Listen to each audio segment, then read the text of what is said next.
네, 여러분 안녕하세요. 캐나다 나무꾼입니다. 좋은 한 주 보내셨나요?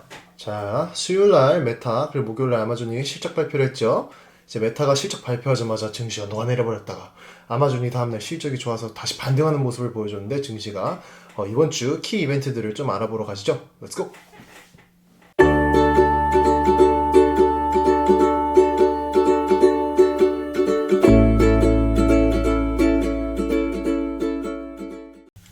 자, 수요일날 실적 발표를 했던 메타죠. 옛날 페이스북. 페이스북이 이제 실적 발표를 하는데, 간단히 말하면 그렇게 썩 좋지 않았습니다. 주가가 한 방에 이제 26%, 지금 여기는 뭐 21% 약간 반등을 해서 그런데 주가가 26%까지 떨어졌었거든요. 거의 270조가 한 방에 날아간 건데, 이제 오늘 저커버그가 뭐 미팅을 하다가 울었다는 기사가 떠서 이게 참 불쌍하다 하면서, 갑자기 막 운 거 아니다. 눈 굴어서 빨개진 거다라고 막 마크가 그랬는데, 한 방에 회사가 4분의 1이 날아갔으니까 충분히 울만하죠, 사실. 실컷 울어도 돼요, 마크. 토닥여주고 싶네, 이 자식. 자, 메타 실적 보겠습니다. 자, earnings per share EPS가 3.67이 나왔는데 시장 기대치는 3.84에서 현저히 떨어지게 나왔습니다. 매출은 33.67 빌리언 달러가 나왔는데 시장 기대치는 33.4 빌리언이어가지고 레베뉴는 매출은 그래도 통과 넘겼습니다. Daily Active Users라는 거는 이제 1일 활성 사용자인데 이거는 이제 1.93 billion 즉 이제 19억 3천만 명이 나왔고요. 이제 컨센서스 시장 기대치는 이제 19억 5천만 명이었는데 이제 이것도 기대치보다 못 미쳤고요. Monthly Active Users는 이제 2.91 billion 이제 이거는 29억 천만 명인데 기대치는 29억 5천만 명이었는데 그것도 안 나왔죠. 그리고 average revenue per user는 이제 사용자 평균 수익인데 11.57이 나왔는데 시장 기대치는 11.38이었습니다. 그래서 이거는 또 비트했어요. 자, 여기는 안 나와 있지만 사업별 매출을 보자면 SNS, 페북이나 인스타그램으로는 327억 9,400만 달러, 그리고 리얼리티 랩스 증강현실 그러니까 오큘러스 뭐 이런 거죠. 이거로는 8억 7,700만 달러. 광고 매출은 326억 3,900만 달러로 나왔습니다. 이제 실적 발표를 이렇게 하자마자 페북은 거의 26% 아까 말했듯이 26%나 탱크했는데요. 떨어졌는데 그건 270조나 빠지는 대재앙이었죠. 전반적으로 4분기 실적은 시장 기대치보다 안 나왔지만 막 엄청나게 망한 것은 아니었거든요. 근데 바로 이제 이 1분기 가이던스가 기대치에 비해 많이 안 좋을 것이라는 발표를 해가지고 이제 떨어진 건데, 일단 이 1분기 매출을 페북에서 27 빌리언, 그 29 빌리언 이 270억, 290억 달러 정도 나올 거라고 발표를 했는데 이제 컨센서스 시장 기대치인 30 빌리언, 즉 300억 달러보다 적었고요. 2022년 연간 투자 규모를 이제 29 빌리언, 여기는 안 적었지만 29에서 34 빌리언, 290억에서 340억 달러 정도를 투자를 해야 한다고 발표했습니다. 뭐 어디에 투자하냐 물어보니까 데이터 센터, 뭐 서버, 인프라, 메타버스 관련해 이제 투자를 해야 되는 그런 상황입니다. 또 가이던스가 안 좋게 나온 이유들을 이제 크게 5가지로 나눌 수 있는데요. 1번은 일단 업체 간 경쟁이 정말 심해졌고요. 2번은 이제 새로운 서비스인의 기존 사용자들 참여도 하락. 이제 Reels라고 이제 짧은 영상들을 올리고 공유하는 건데 이런 거 같은 새로운 서비스로 인해서 이제 기존 사용자들의 참여도가 많이 하락하고 있다는 그런 발표를 했고, 이제 애플 정책 변화는 애플이 이제 사용자 개인 정보를 수집하지 못하도록 개인정보 보호 정책을 변경해 버렸거든요. 그러자마자 애플의 광고 플랫폼에 이제 의존을 많이 했잖아요, 페이스북이. 그래서 거기서 상당한 큰 타격을 받았습니다. 페이스북은 보통 개인정보를 수집해서 타겟형으로 광고를 하는데 그걸 못하게 돼서예요. 구글은 이제 자체 OS를 갖고 있어서 개인별 타겟팅 광고를 이제 하는데 검색 엔진을 보유하고 있어서 애플 정책에 크게 영향을 받지 않았거든요. 근데 페이스북은 정말 이 애플 바뀐 정책이 엄청나게 큰 타격으로 오고 있습니다. 또 비용 상승 공급망 문제가 광고주 주출에 이제 부정적인 영향을 주는데 지금 경기가 되게 안 좋잖아요. 그래서 인플레 문제, 금리 인상 문제, 인건비 문제 때문에 크고 작은 기업들이 이제 허리띠를 졸라매려고 하니까 광고 쪽에도 이제 돈 쓸 여유가 전부 다 없어지는 거겠죠. 그리고 마지막으로는 미국 정부 이제 이 플랫폼 규제, 보통 이 민주당 바이든 정권이 됐잖아요. 민주당이 이렇게 정권을 잡으면 이런 소셜미디어 정말 많이 잡으려고 해요. 규제를 엄청 심하게 둬요. 이것도 분명히 안 좋은 영향이라고 이제 애널리스트들이 말하고 있습니다. 자, 그럼 메타 어디에다 투자할 거야? 라고 이제 컨퍼런스 컬에서 물어봤는데 짧은 형식의 이제 첫 번째로는 이제 짧은 형식의 비디오 릴즈죠. 릴즈라는데 이제 투자를 한다고 해요. 요즘 틱톡이라는 앱이 이제 젊은 층에서 엄청난 인기를 누리면서 이 릴스의 경쟁자로 손꼽히고 있는데 여기서 지지 않기 위해 이제 여기서 투자를 한다는 거겠죠. 두 번째로는 이제 페이스북 마켓플레이스인데 이건 전재산 거래하는 곳이에요. 이곳 거래자들이 좀 더 이제 원활히 사고 팔 수 있는 시스템을 구축하겠다고 했고 이제 세 번째 광고 수익 인프라와 시스템 재구축. 뭐 아까 말했듯이 애플 정책 변화 때문에 타겟팅 광고를 할 수 없게 됐잖아요. 이제 그걸 대비해 광고 인프라를 재구축한다는 거고요. 마지막은 이제 메타버스죠. 메타버스. 메타버스라는 거는 뭐 티커도 이제 메타로 바꾸면서 이제 메타버스의 선두주자이자 대장주로 갈 것이라고 했는데 이제 본격적으로 투자를 시작한다는 겁니다. 뭐 소프트웨어, 뭐 하드웨어 투자, 그리고 또 오큘러스 가상현실 이제 헤드셋인데 이 프리미엄 헤드셋도 이제 출시를 앞두고 있고 메타버스 플랫폼인 호라이즌이라는 것도 있거든요. 이것도 모바일 버전으로도 또 출시한다고 합니다. 또 윈도우 버전 그리고 VR 플랫폼도 다 출시한다고 해요. 이번에 2022년에. 그리고 마지막으로는 이제 메타버스에 이 아바타들이 있잖아요. 그 가상현실의 이제 아바타들을 하는데 그 캐릭터들을 또 강화하고 얘네들이 뭐 옷 입거나 뭐 이런 것들을 좀 더 할 수 있는 옵션 같은 것도 많이 코딩을 해가지고 제공을 한다고 합니다.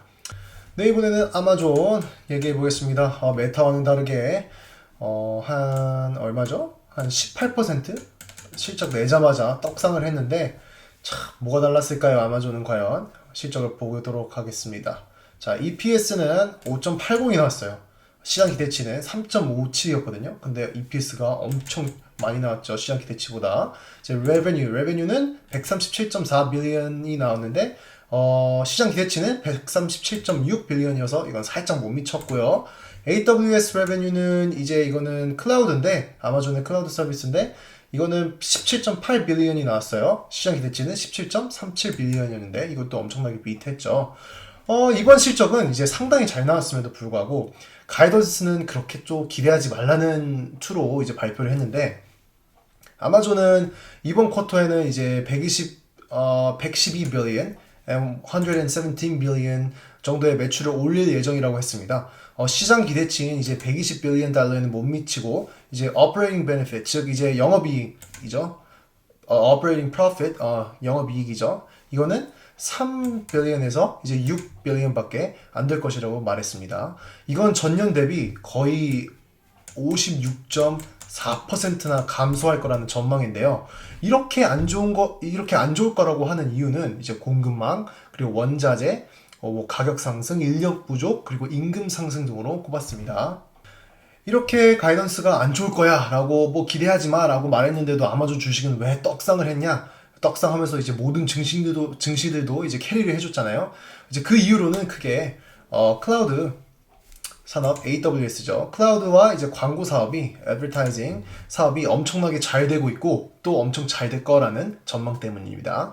클라우드 시장에서 현재 30% 넘게 점유율을 차지하고 있거든요. 이제 마이크로소프트 아주어가 이제 그 2등인데 걔네 제치고 시장 1등입니다. 꾸준히 이번에도 40% 넘게 매출을 증가했고요. 또 광고 수입은 이제 32%나 증가하였다는 발표가 있었습니다. 이게 쿼터리마다 엄청나게 광고랑 이 클라우드 산업이 엄청 발전하고 있어요. 아마존은 이 이제 두 수입원의 매출 성장이 계속 지속될 것이고 충분히 기대해도 좋다라는 말을 더했고요. 여기에 더해 이제 리비언이죠. 리비언이라는 전기차 회사를 지분을 샀어요. 20%. 이제 이번 EPS가 정말 좋게 나왔던 건 리비언에서 나온 이익이 반영돼서였어요. 아까 EPS가 기대치가 3점 몇이었는데 5점 몇으로 나왔잖아요. 그게 바로 리비언에서 나온 이 이익이 반영돼서였어요. 전기차 시장도 이제 매년 핫해질 거라는 시장에서 예상을 하잖아요. 그렇게 전기차는 엄청 핫해질 거다. 그래서 아마존이 이 밀어주는 리비언은 어떻게 될지 궁금하고 기대도 많이 하는 것 같습니다. 그리고 마지막으로 뭐 아마존이 뭐 임금 문제, 인플레 문제 때문에 결국 아마존 프라임 서비스 가격을 17%나 이제 인상한다는 소식인데요. 현재 $1 119불인데 이제 그거를 139불로 인상한다고 합니다. 시장에서는 뭐 이 정도 가격을 올려도 기존 고객들은 계속 이용할 것이라고 그런 컨센서스가 나왔고요. 저희 가족도 이제 아마존 프라임을 정말 애용하는데 뭐 저 정도 가격 인상은 뭐 수용할 수 있을 것 같습니다. 자, 그래서 증권사들은 모두 2022년에 아마존에 대해 상당히 좋은 평들을 내고 있는데, 뭐 크게 이유는 이제 공급망 인력이나 인프라 문제 이슈, 그리고 뭐 이번 년 안에 그 모든 문제들이 차차히 해결될 것이라고 보이고, 위에 말씀드렸듯이 클라우드, 그리고 AWS죠. 그 클라우드의 성장, 그리고 광고 수입의 성장성에 상당히 기대를 한다고 보고 있는 것 같습니다. 여기 보시면 골드만삭스는 탑픽 for 2022로 아마존을 선택했고요. 뱅크 오브 아메리카도 뭐 아마존이 왜 이렇게 스트롱 바이인지 이제 엄청나게 큰 기사를 썼고, 여기는 팁 랭스라는 건데 보통 이제 타겟 프라이스를 많이 보여주는 사이트거든요. 그거를 이번에 4,200 하이는 이제 5,000인데 평균값이 4,208로 책정을 해서 되게 많이 올렸죠. 그리고 스트롱 바이 의견도 계속 유지하고 있고요. 이제 기업 실적 외 다른 것들을 좀 볼게요.